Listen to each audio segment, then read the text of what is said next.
Bonjour et bienvenue sur Bobby. Aujourd'hui, nous allons voir les différents types de blocs qu'il existe sur la plateforme.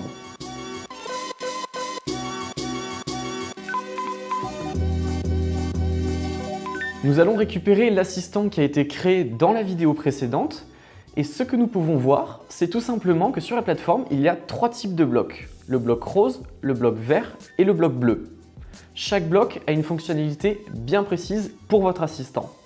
Nous allons commencer dans un premier temps avec le bloc vert. Alors à quoi sert le bloc vert? Il permet tout simplement d'envoyer du contenu à l'utilisateur. Vous pouvez choisir d'envoyer du texte, des images ou un assemblage. Alors qu'est-ce que c'est qu'un assemblage? C'est un ensemble composé d'une image, d'un bouton et d'un texte.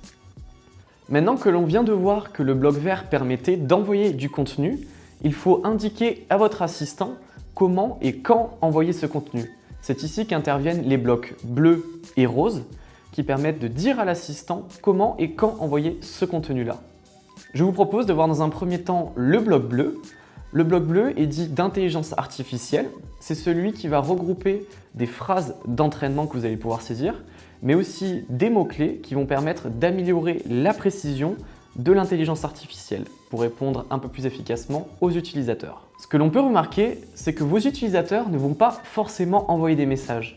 Il va falloir apprendre à votre assistant à envoyer du contenu lorsque, par exemple, un utilisateur arrive sur une certaine page. C'est à ça que servent les blocs roses.